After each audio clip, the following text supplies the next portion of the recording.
Bonjour, chères étudiantes et chers étudiants. On va entamer ce cours sur les nutritions hydriques et minérales des plantes supérieures.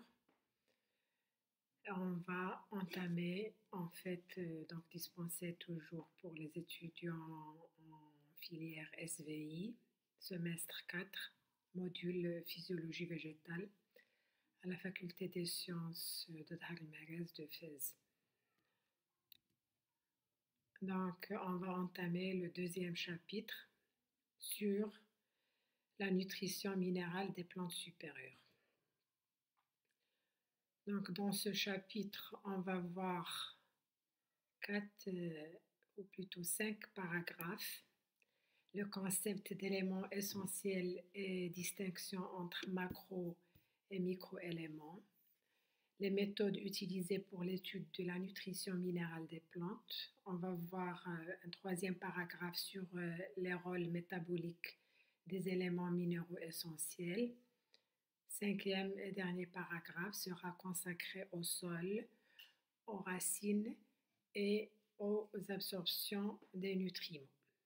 Donc on va finir par le cas particulier de l'absorption et du métabolisme de l'azote, puisque l'azote est très important pour l'alimentation minérale des plantes. Donc aujourd'hui, avec cette séance, on va répondre à ces 3 questions principales. Que signifie la nutrition minérale des plantes? Qu'est-ce qu'un nutriment pour une plante? Quels sont les éléments minéraux essentiels? Donc avant d'entamer ces réponses, j'aimerais bien vous faire part de justement le fait que les plantes sont les producteurs primaires dans une chaîne alimentaire et donc elles sont essentielles pour justement les êtres humains, les animaux, etc. puisque en fait, les seuls êtres vivants qui vivent en interface entre deux milieux complètement différents, c'est-à-dire le milieu souterrain où donc, sont ancrées les racines et puis le milieu aérien où pousse la partie aérienne de la plante. Les plantes se contentent de concentrations très très faibles en CO2 de l'ordre de 0,5% dans l'air pour leur réaction photosynthétique et puis des concentrations aussi très très faibles au niveau du sol pour les concentrations en minéraux pour convertir donc cette matière inorganique en matière organique. Comme je disais, un environnement complètement inorganique, le CO2 dans l'air, l'eau et les sels minéraux. La nutrition hydrique qu'on a évoquée pendant les 2 premières séances et la nutrition minérale qu'on va donc évoquer dans ce deuxième chapitre. Et donc la nutrition des plantes se réfère aussi à la photosynthèse, mais c'est ce qui ne nous intéresse pas du tout pendant ce cours, c'est plutôt on va consacrer donc ce chapitre à l'absorption directement par les racines des éléments minéraux du sol. Donc le concept d'éléments essentiels et la distinction entre macro et microéléments. La première question qui se pose, que signifie la nutrition minérale des plantes? Alors, c'est l'étude de la façon dont les plantes vont obtenir et utiliser les nutriments minéraux. Pourquoi la nutrition minérale est importante? Parce que justement, dans les sols naturels, il y a toujours une déficience en éléments minéraux, donc c'est ce qui va compromettre la croissance et la productivité primaire, comme je disais tout à l'heure, ce sont les producteurs primaires, les végétaux, et donc ça va compromettre toute la chaîne alimentaire. Comme vous le voyez sur cette photo, qui indique justement qu'une bonne alimentation minérale au niveau des racines va permettre une bonne croissance des plantes tout simplement. Et puis, on a remarqué pour les rendements agricoles, dans les champs, une bonne fertilisation accroîtrait de façon optimale la croissance des plantes et donc le rendement qui nous intéresse, notamment pour les céréales, les légumineuses, etc. Donc en fait, le rendement de la plupart des plantes cultivées augmente de façon linéaire avec la quantité d'engrais qu'on va ajouter, selon donc, cette étude de Lomis et Conner en 92. Ce domaine de recherche est au cœur de l'agriculture moderne et puis de la protection de l'environnement parce qu'il ne faut pas tomber dans l'excès justement quand on va euh, ajouter de grandes quantités d'engrais. Déjà, ça revient très très cher pour l'agriculteur et ça engendre une pollution, notamment les nitrates. On aura l'occasion d'en parler par la suite dans ce cours. Qu'est-ce qu'un nutriment pour une plante? Donc, pour définir qu'est-ce qu'un nutriment, c'est pour une plante, c'est un élément chimique qui est essentiel pour la croissance de la plante et pour sa reproduction, aussi bien donc pour la phase végétative que pour la phase reproductive, donc tout le cycle vital de la plante. Un élément essentiel est un terme souvent utilisé pour identifier un élément nutritif. Les éléments qui sont nécessaires pour la plante pour compléter donc leur cycle de vie sont appelés en fait les éléments nutritifs essentiels.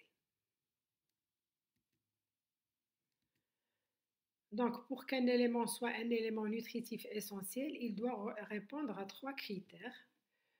Le premier critère, c'est cet élément doit avoir, donc, être nécessaire pour la plante pour compléter son cycle de vie, c'est-à-dire depuis le stade graine jusqu'au stade graine.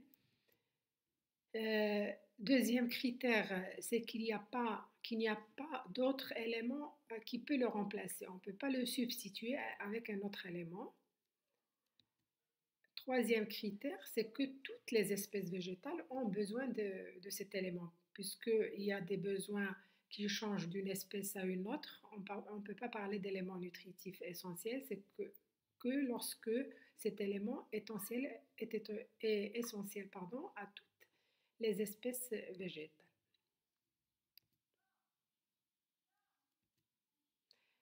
Donc les plantes ont besoin de ces éléments. Les chercheurs en nutrition minérale ont relevé donc ces 16 éléments qui sont essentiels pour la croissance des plantes. Chaque élément a une fonction cruciale et très importante pour la plante. Ces éléments sont donc nécessaires en quantité variable selon les tissus végétaux, c'est ce qu'on va voir par la suite. Donc les éléments nutritifs diffèrent par la forme sous laquelle ils vont être absorbés par les plantes. Par exemple, pour l'azote, c'est sous forme de nitrate ou d'ammonium. Pour le phosphore, c'est sous forme de phosphate, etc. Donc la forme diffère d'un élément à un autre. Leur fonction au sein de la plante, on va voir que chaque élément jouerait un rôle bien spécifique pour que ce soit donc métabolique, physiologique ou structural, etc. Leur mobilité aussi, tous les éléments minéraux n'ont pas la même mobilité. Il y a même des éléments qui sont complètement immobiles et d'autres qui sont très mobiles au sein de la plante. Et puis les symptômes caractéristiques d'un déficit ou d'une toxicité, c'est-à-dire un manque d'un élément ou au contraire qu'on va ajouter des concentrations très importantes, j'ai évoqué tout à l'heure, c'est-à-dire l'excès en engrais, etc. Ça peut engendrer des toxicités et symptomatiques au niveau des plantes. La troisième question, quels sont les éléments minéraux essentiels? Donc on en a parlé tout à l'heure, il y en a 16. Qui diffèrent selon leur concentration. On parle de macro-éléments, ils sont en nombre de 7 et qui sont présents à des concentrations supérieur à 10 millimoles par kilo de poids sec. Ils sont donc utilisés majoritairement dans les principaux composés organiques et donc surtout un rôle structurel.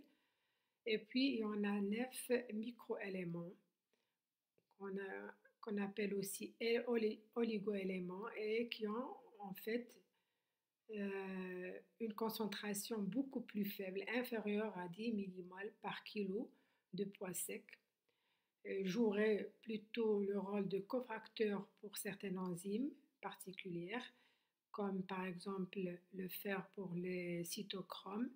Et ils ont aussi un rôle d'activateur ou de régulateur.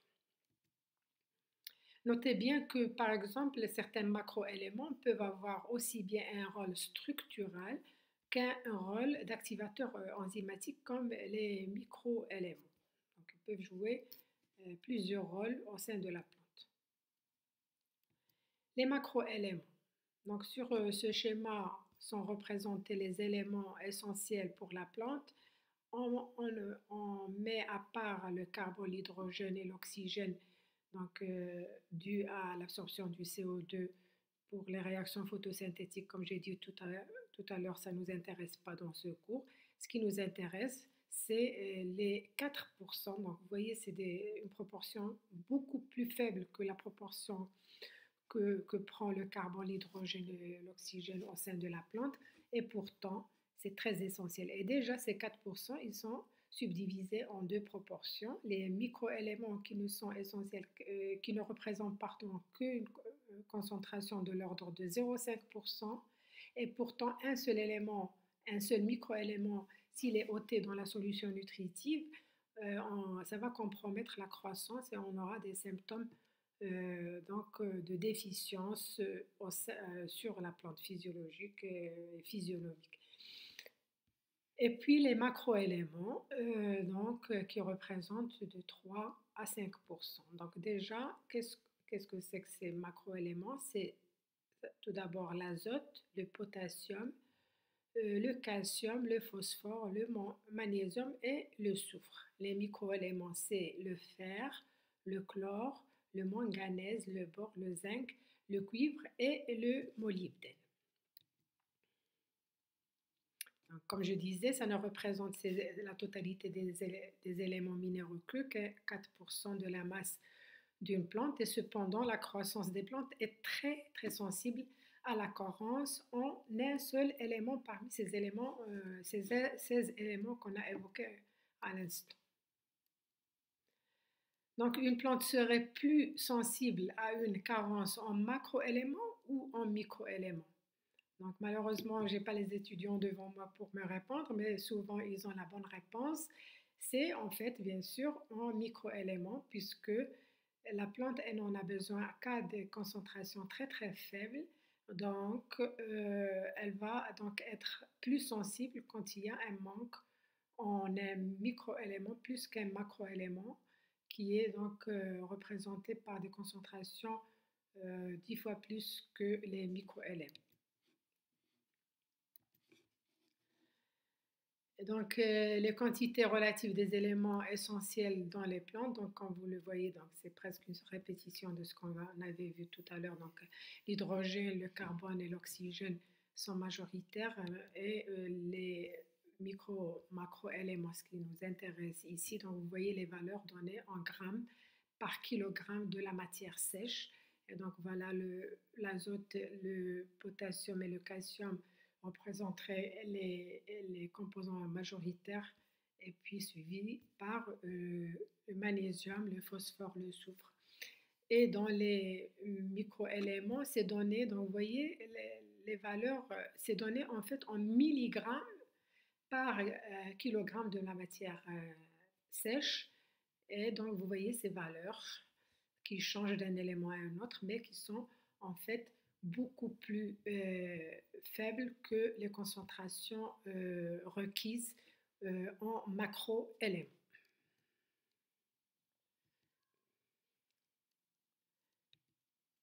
Donc j'entoure, donc ces éléments ne sont pas, donc j'insiste là-dessus, considérés comme nutriments minéraux. Par contre, vous voyez les éléments majoritaires et importants, en fait, qui font souvent déficient dans les sols agricoles et donc on ajoute souvent des engrais. On aura l'occasion d'en parler par la suite. C'est l'azote, le potassium et le phosphore. Alors que celles-là sont très faibles concentration, mais restent quand même très essentielles. Donc, je le dis toujours aux étudiants, quand on parle de microéléments, ça ne veut pas dire qu'ils ne sont pas essentiels, c'est en référence à leur concentration. Ils sont très très importants pour la croissance des plantes. Comme je disais, un seul élément qui ferait défaut dans le sol va compromettre la croissance normale et le cycle vital de la plante. Ça, c'est donc ce camembert pour montrer justement les concentrations en macroéléments. Donc le bleu, l'orangé, plutôt le rose foncé et le vert, c'est contribué aux trois éléments importants, l'azote, le potassium et puis le calcium. Et puis le phosphore, le soufre et le magnésium, presque les mêmes proportions. Comment peut-on déterminer les éléments essentiels? Alors, on peut les déterminer par les techniques donc des études nutritionnelles. Premièrement, par l'utilisation de la culture hydroponique, c'est la culture hors sol. Je pose toujours cette question aux étudiants. Je leur dis, est-ce que le sol est important pour la croissance des plantes? La plupart me disent oui, alors que donc, cette étude en hydroponie montre que le sol n'est pas important. C'est en fait la solution du sol qui est très importante pour la nutrition, aussi bien hydrique que minérale des plantes. Donc cette étude de la croissance hors sol, appelée aussi hydroponie, ici c'est une représentation très simple, donc une plante dans un bac contenant de l'eau. Donc ici, c'est en fait la solution du sol, pardon, la solution nutritive qu'on va ajouter grâce à cet entonnoir ici. Et on fait barboter de l'air avec donc ce tuyau qui va, vous savez que les racines, elles respirent, elles ont besoin d'oxygène euh, pour leur respiration et ils vont dégager le CO2 dans le sol normalement ou dans cette solution nutritive. Et on va mettre du cellophane tout autour pour faire de l'étanchéité et pour empêcher en fait l'entrée de l'air extérieur. Et on va envelopper avec, donc soit on va peindre avec du noir, soit envelopper dans un tissu noir, juste pour donc empêcher que la lumière traverse donc le verre et ce qui va engendrer la croissance des algues qui vont entrer en compétition avec donc le prélèvement racinaire. Donc, comme je disais, là, c'est l'entonnoir apportant l'eau et les nutriments, donc la solution nutritive. Et puis ici, donc, c'est le cellophane, comme je disais, pour faire l'étanchéité autour de ces tubes. Et puis le tube d'aération. Donc, sous sa forme la plus simple, la culture en milieu liquide consiste à placer une plantule sur le couvercle d'un récipient. Et donc, les racines vont se développer dans la solution nutritive qui doit être aérée, comme je disais, pour obtenir une croissance maximale. L'anoxie, c'est-à-dire le manque d'oxygène, réduit l'absorption des racines au niveau, l'absorption des nutriments au niveau des racines. Et le récipient, comme je disais, est peint en noir pour réduire le développement des algues qui rentreraient en compétition pour les nutriments de la solution nutritive.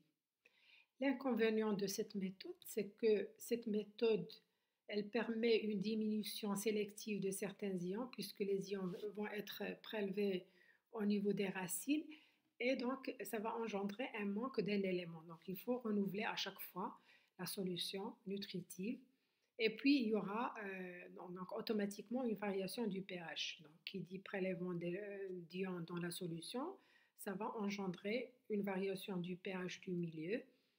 Et on va voir que le pH du milieu par la suite du sol est très important dans l'alimentation minérale des plantes. Donc, la croissance va ralentir considérablement. C'est pour ça qu'on a trouvé une autre alternative pour ces techniques de culture en hydroponie qu'on appelle les techniques de film nutritif.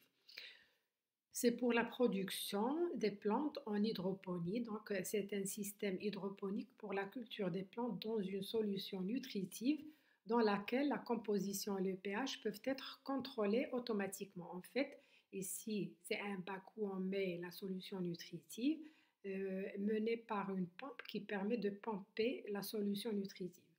Et donc, ici, les plantes cultivées en hydroponie et donc la flèche montre la montée de l'eau dans le tuyau ici. Et donc après la flèche montre donc l'eau qui va redescendre et qui va permettre aux racines d'être baignées par la solution nutritive. Donc ici on fait l'agrandissement pour voir qu'est-ce qui se passe au niveau des racines. Donc vous voyez les racines qui baignent dans ce film. C'est pour ça qu'on parle de film nutritif parce que c'est une couche fine de la solution nutritive qui va parvenir au niveau des racines et qui va être renouvelée constamment puisque cette solution qui va donc arriver au niveau des racines va redescendre parce que, comme vous le voyez ici, c'est légèrement incliné, donc ce tube qui est légèrement incliné et qui permet à la solution nutritive de redescendre par percolation. Donc, vous voyez la pompe et donc les plantes cultivées dans un tube ou dans un bac légèrement incliné, comme je viens de le dire, et la pompée va donc permettre de faire circuler la solution nutritive du réservoir vers l'extrémité de la plus haute du tube. Donc les racines ici, comme je disais, poussent sur un fond de tube et baignent continuellement dans ce fil de la solution nutritive aérée, puisqu'il y a aussi, la pompe permet l'aération aussi, donc l'apport de l'oxygène. Donc la solution va descendre par la suite par percolation, par gravité. Ça, c'est d'autres variantes de ce qu'on vient de voir. Donc il existe plusieurs variantes, on ne va pas rentrer dans les détails. Et donc là, c'est juste pour vous montrer que commercialement, on fait appel à cette culture hydroponique, par exemple dans la région d'Agadir, donc dans le sud du Maroc, Dakhla, etc. On fait appel à cette culture en hydroponie pour les grandes cultures de la tomate surtout, c'est la championne dans tout ça. Aussi de la salade aussi, culture de salade en hydroponie, de tomates comme je disais, qui est le produit leader de la culture hydroponique. On va passer à la solution nutritive. Donc, pour maintenir la croissance rapide des plantes, il faut avoir une solution nutritive bien dosée. Le premier ou le pionnier à développer une solution nutritive, c'était Knops, qui a normalement fabriqué sa solution nutritive avec 4 éléments très simples. Donc le nitrate de potassium, nitrate de calcium, le KH2PO4, sulfate de magnésium et un sel de fer. Cette solution nutritive a été estimée contenir tous les minéraux requis dont la plante a besoin. En effet, ces expériences, ils se sont donc révélés que ces sels n'étaient pas purs et donc ils apportaient en fait tout ce qui est micro-éléments qu'on a évoqués tout à l'heure de façon inconsciente, sans le savoir, notamment le bore et le molybdène, puisque après on a travaillé avec des éléments ou des sels purifiés Et là, on a vu qu'on avait besoin d'ajouter d'autres éléments comme le molybdène, le fer, le cuivre, le manganèse, le zinc, etc., qui n'étaient pas ajoutés dans la solution nutritive de KNOPS. Et on parle justement de cette solution nutritive de Hoagland, donc un Allemand qui a donc rétabli justement cette solution nutritive en travaillant avec des sels purifiés, comme j'ai dit. Le rôle métabolique des plantes, des éléments minéraux essentiels et la mobilité des éléments essentiels. Donc, je vais m'arrêter là et je vous dis donc à la prochaine puisqu'il faut faire en fait des séances d'une demi-heure. Donc, j'arrête là et je vous dis à la prochaine fois pour continuer sur les mobilités des éléments essentiels.